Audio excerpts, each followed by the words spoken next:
श्री महाभारत द्रोण पर्व पुष्प 22। संजय कहते हैं, हे कुरुराज, तदनंतर दोनों पक्ष पुनः युद्ध में प्रवृत्त हो गए।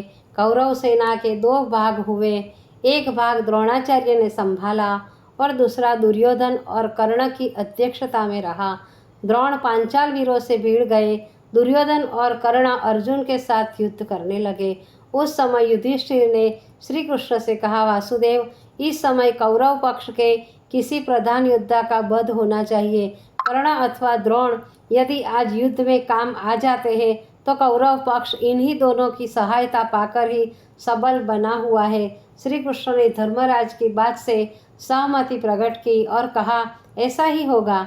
ऐसा कहकर श्री कृष्ण ने आगामी कार्यक्रम की एक सूक्ष्म रूपरेखा गुप्त रूप से अर्जुन को समझाई और द्रोण पर आक्रमण करने का संकेत किया। अर्जुन ने द्रोण को अपने दक्षिण भाग में लेकर उनकी सेना पर बाण वर्षा करना आरंभ किया। अर्जुन की सहायता के लिए युधिष्ठिर, विराट और द्रुपद भी आ गए। द्रुपद और विराट ने द्रोण पर बड़े प्रबल वेग से आक्रमण किया, किंतु आचार्य ने अपने तीक्ष्ण बाणों से उनके अस्त्र शस्त्रों को काटकर उनके आक्रमण को विफल कर दिया। इससे उन दोनों को बड़ा क्रोध हुआ। तब विराट ने एक तोमर और द्रुपद ने एक प्रास का प्रहार किया, लेकिन आचार्य ने उन दोनों शस्त्रों को नष्ट कर दिया और दो भालों से द्रुपद और विराट का प्राणांत कर दिया। संजय कहते हैं, इनसे पहले द्रोण 3 द्रुपद पुत्रों को मार चुके थे, अतः अपने पिता और भाइयों को नष्ट होते देखकर धृष्टद्युम्न को बड़ा क्रोध आया और उन्होंने प्रतिज्ञा की कि आज हम द्रोण का निश्चय ही वध करेंगे। यदि हम ऐसा न कर सके तो हमें क्षत्रिय को प्राप्त होने वाली गति न मिले। ऐसा कहकर धृष्टद्युम्न पांचाल वीरों को लेकर द्रोण पर जा टूटा।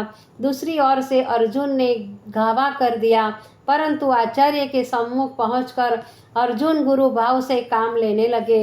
इधर द्रोणाचार्य ने ऐसा युद्ध किया कि पांडव और पांचाल सेना बड़ी शीघ्रता से नष्ट भ्रष्ट होने लगी।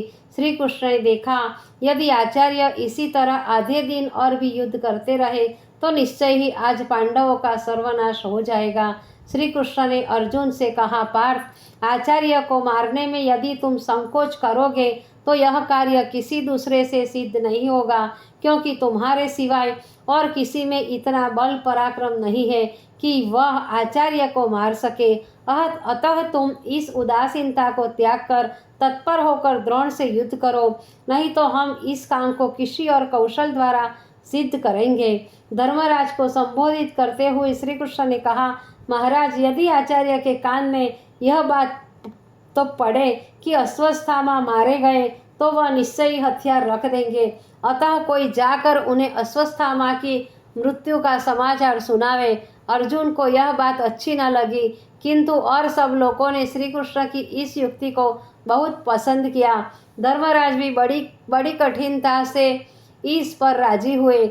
मालव के राजा इंद्रवर्मा के पास एक हाथी था, उसका नाम अश्वत्थामा था। अतः भीम ने उस हाथी को मार डाला और द्रोण के सन्मुख जाकर उच्च स्वर में चिल्लाने लगा, अश्वत्थामा मारा गया, अश्वत्थामा मारा गया। संजय कहते हैं, राजन, इन हृदय को विदीर्ण करने वाले शब्दों को सुनकर आचार्य सहम गए। उनका शरीर शिथिल पड़ गया, लेकिन अपने पुत्र के बल और पराक्रम का विचार करके उन्हें इस बात को शंका हुई और यह सोचने लगे कि यदि यह बात सत्य हुई तो इसका समर्थन कोई दूसरा भी अवश्य करेगा। इस प्रकार अपने को धीरज देकर वे फिर दूने उत्साह से युद्ध में प्रवृत्त हो गए। वे बड़ा भयंकर युद्ध करने लगे। इस युद्ध में उन्होंने 28,000 पांचालय और 20,000 वाहन मार डाले और वसुदान को यमलोक भेज दिया। इस भयानक संहार को देखकर उस समय सप्त ऋषियों ने अंतरिक्ष में प्रकट होकर द्रोण को युद्ध करने से रोका और कहा, द्रोण, हथियार रख दो और